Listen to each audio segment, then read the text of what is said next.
Muhterem efendim, büyüklerimizin "Ya Rab, kusurumuzu affet, bizi kendine kul kabul et, emanetini kabzetmek zamanına kadar bizi emanette emin kıl" şeklinde dua ettiklerini görüyoruz. Emanetten maksat sadece can mıdır? Vazifelerimiz, müesseselerimiz ve muhatap olduklarımız açısından, kısacası iman hizmeti zaviyesinden emanet tabirini değerlendirir misiniz?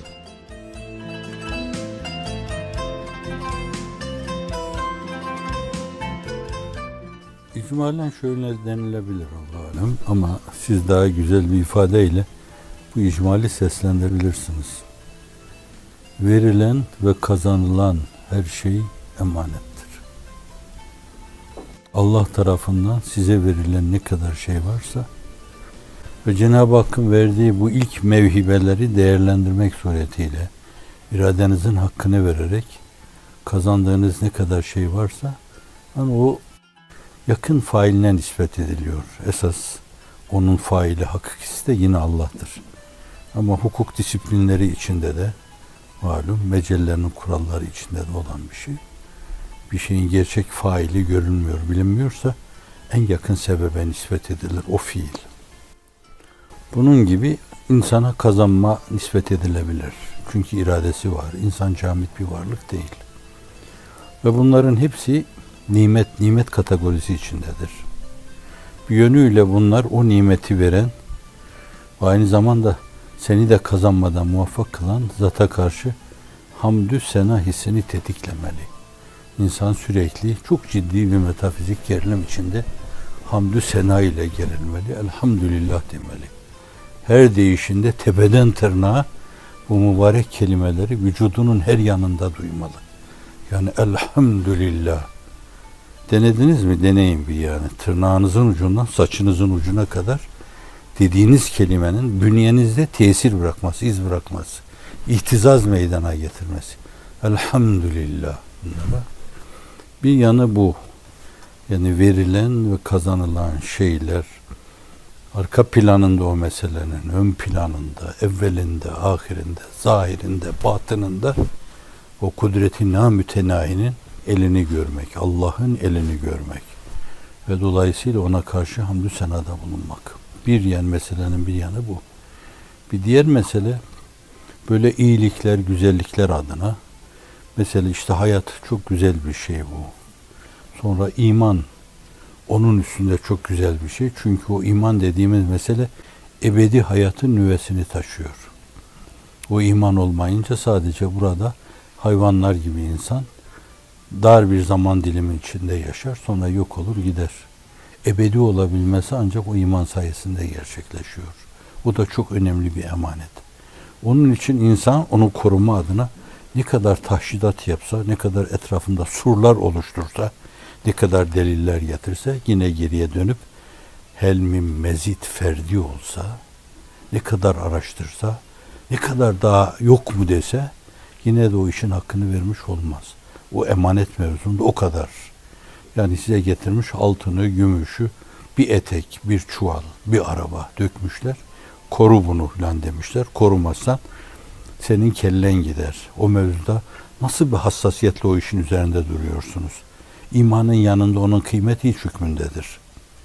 O iman mevzunda insan o kadar tahşidat yapmalı. Ama şuradan şeytan girebilir, buradan girebilir. Nefs-i emmarem şu menfezi, şu boşluğu, şu deliği kullanabilir, değerlendirebilir demek suretiyle sürekli etrafında surlar oluşturmak, tahşidatta bulunmak. Bu da bir şey yani emanete karşı saygı düşüncesi, emin olma mülahazası. İman da öyle. İbadet-ü taatta yine sizin kazançlarınızla hafizan Allah. Çünkü orada da diyoruz günde bilmem kaç defa Allahümme ya mukallibel kulub sebbit kalbi ala dinik. İsterseniz burada çok ferdi bir mesele olduğundan dolayı onu Hazreti Şari mütekellim vahdeyle ifade ediyor. Allahümme ya mukallibel kulub sebbit kalbi ala dinik diyor. Fakat ibadetü taata teveccühte Allahümme ya musarrifel kulub orada cemaat vurgulanıyor. Sarrif kulubena ila taatik diyor. Kalplerimizi ibadetü taata. Biz günümüzde meseleyi biraz daha genişleterek şöyle diyebiliriz. Allahümme ya mukallibel kulub sarrif kulubena ila taatik ve ila hidmetil iman vel Kur'an. Amin ya Rabbi. Ona çevir. Bir taraftan imanda sabit kadem olma, bir taraftan da ibadet-ü taatta mütemadi olma. Şimdi bunlar da birer emanettir. O mevzuda da onlar ne ile korunacaksa, hangi surlar içine alınacaksa, onlar etrafında ne türden taşidatlar yapılması gerekiyorsa onunla da kusur etmemeli. Bu emanette emin olma hassasiyetin ifadesidir. Titiz olmanın ifadesidir. Bu da bir emanet. Mesela bir diğer emanet, Müslümanlık ümmeti Muhammed'e emanet edilmiştir. Yani başta Allah tarafından emanet edilmiştir. Sonra da Efendimiz tarafından o Müslümanlığın çerçevesini belirleyen, neyin ne olduğunu açık seçik ortaya koyan ve bize mutlak mutlu olma yolunu gösteren Efendimizin bize emanetidir.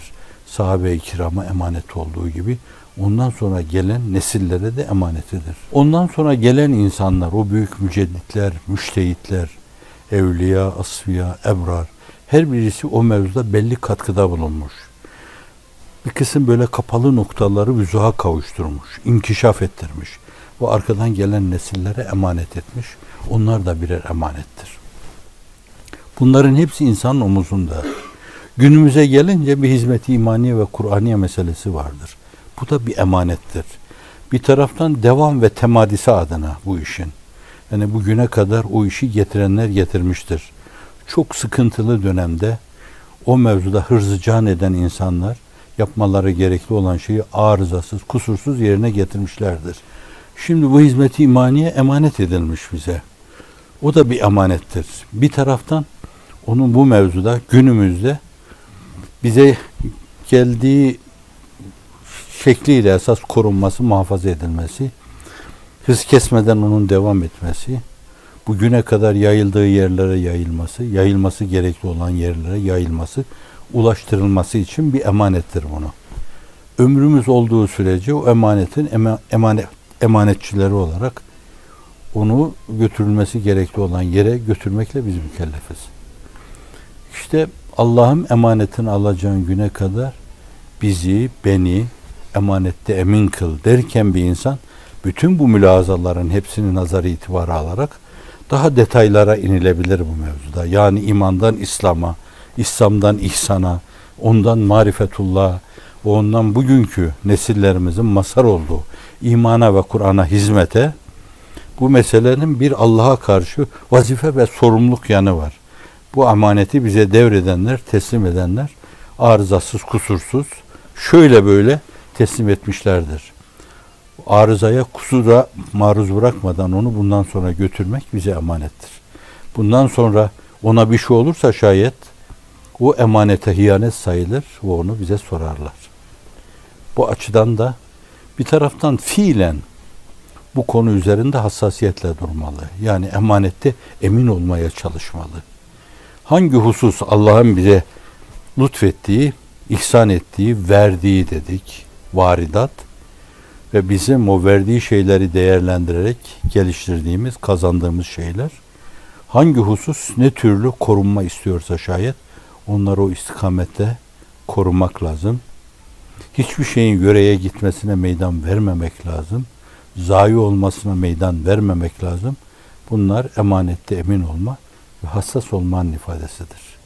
Kusurlarımızdan dolayı herhangi bir işte, herhangi bir yerde bu hususların herhangi birinde bir kırılma, bir çatlama olursa ve bir geriye gitme olursa, bir duraklama olursa Allah onun hesabını sorar. Maide Sure-i Cellesi'nin sonunda Cenab-ı Hak Seyyidina Hazreti Mesih'e İzkâlallahu ya İsa ibn Meryem ente kulte linnâsi tehidûni ve ümmiye ilâheyni min dûnillah. Seyyidina Hazreti Mesih'e soruyor yani o ümmetin dalalete düşme hesabını soruyor. Mağdubin haline gelmesinin hesabını soruyor. Sen mi dedin beni, anamı? Yani teslise girin sen mi dedin bunlara? Burada bu mevzuda antiparantez bir mülazama arz edeyim. Ben kitaplarda görmedim. Fakat o şefaat hadisinde Hazreti Mesih'in bir titreyişi var. Hazreti Mesih'in sergüzeşi hayatına, hassasiyetine, titizliğine, ubudiyetteki derinliğine bakınca ben şahsen onda bir şey görmüyorum. Malum ümmetler peygamberlerin kapılarını dolaşıyorlar. Hazreti Nuh'a gidiyorlar, Hazreti İbrahim'e gidiyorlar, Hazreti Musa'ya gidiyorlar. Herkes kendinden sonra gelen peygambere havale ediyor. O gün çetin bir gün. Peygamberler ümmetlerinin şahidi. O ağırlıktan herkes kaçıyor. Hazreti Nuh diyor ki, vallahi ben diyor kavmim için beddua ettim yani. Ben bugün size şefaat edemem diyor. El açamam, elinizden tutamam diyor. Hazreti Musa işte kazaen öldürdüğü bir adamı vesile yapıyor. Seyyidina Hazreti İbrahim Aleyhisselam bir kezibe, tariz mahiyetinde bir kezibe girdiğini söylüyor. Seyyidina Hazreti Mesih'e geliyorlar da o da bu meseleyi söylüyor yani. Halk benden sonra tessis dedi, ekanimi selase dedi, Mesih ilah dedi, Kur'an-ı Kerim kaç yerde farklı versiyonlarıyla, farklı üslubuyla tasrif yaparak bu meseleyi ele alıyor yani. Bir yerde diyor ki ilah edindiler, bir yerde diyor ekanimi selaseye saptılar, ilah üçtür dediler filan diyor yani. Şimdi Seyyidina Hazreti Mesih'in böyle dediği söz konusu değil. Bu mevzuda hassasiyeti müsellem, titizliği müsellem. Tevhid mevzuunda canını dişine takarak mücadelesi de müsellem. Benim aklıma gelen şey diyorum. Yani Efendimiz sallallahu aleyhi ve sellem muhtemel şeylere karşı bile ümmetini uyarmıştır. Birisi mesela sen bizim Efendimizsin. Biz diyoruz ya Allahümme salli ala seyyidina Muhammed diyoruz. Sen Efendimiz demektir. Ben efendi değilim diyor. Sen şusun, ben o değilim. Sen Hazreti Musa'dan hayırlısın. Ben Musa İbni İmran'dan daha hayırlı demeyin diyor. Hazreti Yunus İbni Metta'dan bahsediliyor. Ve la tekun ke sahibil hud. Sahibi Hud gibi olma. Yunus bin Metta gibi olma diyor. İhtimal bazılarının aklına geliyor ki acaba Yunus bin Metta ne yaptı orada? Beni Yunus bin Metta'ya tercih etmeyin diyor. Efendimiz İbrahim'dir diyor. O kadar çok tahridat yapıyor ki. Bir efendi demeye hükümdarlar, halk o hükümdarları hep Mevla demiş. Mevla'ya görüyorsunuz. Emevi sarayında Mevla'dan geçilmiyor. Abbas sarayında Mevlana'dan geçilmiyor. Osmanlı sarayında Mevlana'dan geçilmiyor. Şahıslara bile Mevla'ya diyorlar. Allah Resulü sallallahu aleyhi ve sellem bunların öşrünü bile kabul etmemiş. Elinin tersiyle etmiş. Öyle tahşidat yapmış ki hep kulluğunu vurgulamış. Acaba Seyyidina Hazreti Mesih'ten beklenen onu mübarek fevkaladeden dünyaya gelmesi, babasız dünyaya gelmesi, daha kucaktayken konuşması mevzu, bunların belli bir dönemde suistimal edilme meselesi keşfetmeli miydi, anlamalı mıydı? İnsanların bu meseleyi değerlendirerek böyle bir şeylere sapmaları ihtimaline binaen onları uyarması mı gerekirdi? Zannediyorum o şefaat hadisi şerifinde Seyyidina Hazreti Mesih o mevzuda gerekli olan tahşidatı yapmadığı mülahazasıyla, biz yaptı kabul edelim, yapmadığı mülahazasıyla ben o şefaat hakkını kaybetmişim içine giriyor. Bakın şimdi bu mülahazalar alın, değerlendirin. Hazreti Pir diyor ki fevkalade makamlar vereceğinize fevkalade sadık olun. Şu bu demeyin yani. Mesih'tir, Mihdi'dir, en büyük müştehittir, en büyük müceddittir. Bunlar sizin hissiyatınız. Bence bunları diyeceğinize göbeğinizi çatlatasıya o adamın davasını hırzıcan edin. Ölün yani. Ölürüm demeyin. Fakat 1000 kere ölün o mevzuda. Allah sizi öldürdükten sonra dirilse bir kere de ölmeye namzetim. Bir kere de ölmeye namzetim deyin. Fevkalade sadakat. Hiç dönmemek. Asıl mesele budur. Şimdi Efendimiz o mevzuda öyle tahşidat yapmış, öyle o abduh kelimesini öyle vurgulamış ki Allah Muhammedun abduhu ve resuluhu. Evvela Allah'ın kuludur. O resulluk, vazife, misyon bitince gider. Kulluk devam eder. O resulluğuyla değil, kulluğuyla miraca yükseldi. Kulluğuyla esas o daha sonra Cenab-ı Hakk'ın kendisine lütfedeceği şeyleri ihraz buyurdu. Kazandı Allah'ın izni inayetiyle. İnsan o mevzuda çok titiz olması lazım. Çok hassas olması lazım. Ben bugün yaparım. Evet, bugün bana ait, bugün yarınki insanlar baksınlar başlarının çaresine. Ben aklımı estiği gibi hareket ederim. Hayır, öyle değil yani. Hukuku ammeye taalluk etmesi itibariyle, vahdeti mesele itibariyle hiç farkına varamayacağımız şekilde ihanetlerde bulunmuş olabiliriz. Peygamberler bile kendilerine tevdi edilen emanet karşısında böyle tir tir titriyorlarsa bence yolumuzu bulmada çok zorluk çeken bizler, yol bulma zedeler mi diyelim neyse, tarik zedeler diyelim bunlar, sebil zedeler diyelim, bizim gibi insanlar o kadar çok yanılabilirler ki çok temkinli olmak lazım. Bu emanetin emin ellerde, arkadan gelen emin nesillere tam bir emanet felsefesiyle, emanet ruhuyla ve emniyet mülazasıyla teslim edilmesi lazım. Ve o mevzuda Cenab-ı Hak'tan ne kadar ısrarla onu istersek yeridir. Allah'ım emanetini alacağın güne kadar bizi emanette emin kıl. Hiçbir yanıyla o emanete hiyanet etme, sukutuyla bizleri sukut ettirme. Ayetül münafıkı selâsün izâ haddese kezeb ve izâ vaade ahlef ve izâ tü'mine khan diyor. Şimdi bunların üçü birinde bir hadis-i şerifte de 4 şey sayıyor ve izâ ahade gader diyor. Söz verdiği halde sonra da sözünde durmaz, gadreder. Ben o ayet-i kerimenin sebebi nüzulunda zikredilen şey lime tekulune ma la tef'alun. Yani söz veriyorsunuz, sözünüzden dönüyor, döneklik yapıyorsunuz. Neden döneklik yapacağınız şeylerde söz veriyorsunuz? Söz verin ve dimdik durun o mevzuda. İşte bu da söz verdiği halde gadreden, karşı tarafı aldatan demek oluyor. Şimdi orada da bu 4'ü bulununca diyor ki halis münafık olur. O 3 alametin sayıldığı yerde orada o tabir yok Efendimizin beyanı içinde. Fakat öyle anlaşılıyor ki bir insanda izâ haddese kezeb, konuşurken yalan konuşuyorsa şayet, ilafi vaki beyanda bulunuyorsa münafık alametlerinden biri var demektir onda.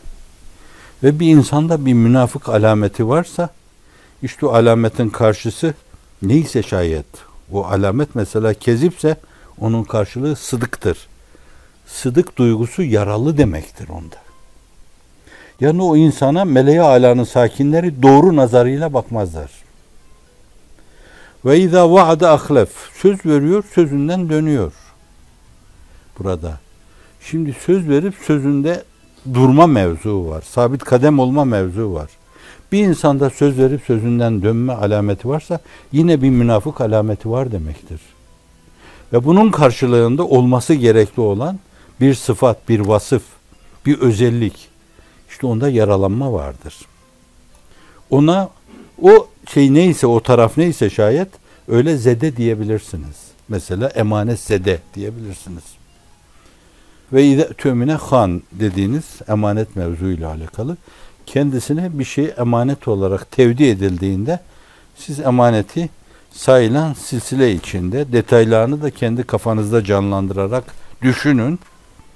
Kendisine bir şey emanet edildiği zaman hiyanet eder. Hiyanet etme onu tam korumaya almaz. Koruma için gerekli olan tedbirleri almaz esas. Korunması mevzunda hassasiyet göstermez. Adam sen de der filan. Hafizan Allah. Bu da bir münafık alametidir. Bir insanda bu varsa bu emin değil demektir. Dolayısıyla emniyet şeyinde kaybetmiş demektir. Ve meseleye aslında bakacak olursanız sıdık peygamber sıfatıdır. Emanet peygamber sıfatıdır. Ve insanlar enbiya-i izamın sıfatlarıyla ittisaf etmeleri ölçüsünde değer ifade ederler. Onları kaybetmeleri ölçüsünde değerlerini kaybederler. Altınken bakır derecesine düşerler. Bu.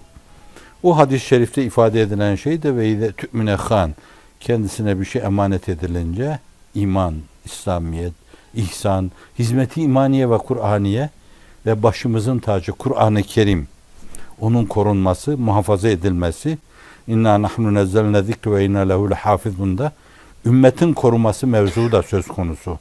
hafızların zihinlerinde koruması, onların manasına, muhtevasına sahip çıkarak korumaları, onu dünyanın biricik kitabı haline getirme cehdi gayreti içinde bulunmaları, ona renk attırmamaları, soldurmamaları, onun hep toplum içinde canlı kalmasını sağlamaları her yerde, sadece kırtlak ağlarını emanet ederek onun dinleyip teselli olma işi değil yani. Onun ruhunu ruhlara üflemek suretiyle ona sahip çıkma, o emanete öyle sahip çıkma. Bunlar emanete sahip çıkmanın gerekleridir. Hafizanallah onu bir tarafa bırakma. İsterseniz yatak odalarında kadife kaplar içinde başınıza asın. Fakat arz ettiğim çerçevede ona sahip değilseniz o emanete ihanet ediyorsunuz. O manasıyla, muhtevasıyla bilinmiyorsa kadri kıymeti bilinmiyor demektir onun. Bütün bunlar önemli şeyler ve bunların hepsi bize, bu nesle emanettir. Çok titremeli, korkmalı. Allah'ım üzerimizdeki bu emanetleri zayi etmeden ne olur? Ya canımızı al bir an evvel veya o emin adamları gönder. Bunu onlara teslim edelim. Senin nezdü üluhiyetinde hainlik damgasını yemeyelim demeli insan. Allah'ım emanete ihanet etmektense canımızı al, emin emanetçileri gönder. Onları devredelim, kenara çekilelim. Nemize lazım. Evet. O çok önemli bir husus. Zannediyorum ümmetin hassas olmadığı husus da bu. Farkında olmadığı husus da bu. O Hazret bir tek cümleyle ifade ediyor onu ama fakat şumulüyle ve şumulüne sahip çıkarak veya o şumul içine girenlere sahip çıkarak o meseleyi öyle dillendiriyor. İhmal o mevzuda belki dolayısıyla izafe olarak alması gerekli olan tedbirleri almamışsa şayet onun zarar görmesine sebebiyet verecek şekilde durmuşsa o mevzuda olması gerekli olan şeyleri sergilememişse bunlar da bir yönüyle dolaylı yoldan dahi olsa ihanet sayılır. Ama katı ihanet değil. Belki günah-ı kebaire nispeten lemem gibi. Bunlar da lemem olur. İnşallah o bilinen şeylerden sakındığı sürece yani Kur'an-ı Kerim ifade buyurduğu gibi kebairden içtinab ederse lemmemi sormayabilir. O mevzuda titiz yaşarsa lemmemi sormayabilir. İnsan bütün titizliğine rağmen böyle farkına varamayacağı bir yerden, bir yoldan, bir yönden emanete bir zarar veriliyorsa rahmeti ilahinin enginliğinden ümit ederiz Cenab-ı Hak sormasın. Fakat o da o mevzuda gerekli olan tedbiri alamamış, koruma için olması gerekli olan şeyleri hazırlayamamış, titiz davranmamışsa dolaylı yoldan o tavırda ihanet sayılır. Mü'tede malum adı da bilinmeyen bir sahabi veya çok bilinmeyen bir sahabi. Bayrak işte en son Zeyd İbni Harise, Cafer İbni Ebi Talib, Abdullah İbni Revaha. Bunlar şehit olduktan sonra bayrak yere düşecek. Çok önemli bir şey. Bayrak düştüğü zaman yani nerede toplanacaklar, neyin etrafında kümelenecekler, taarruz emrini kimden alacaklar? Bu çok önemli. Bu ordu için bozgunun çok güçlü bir emaresi demektir.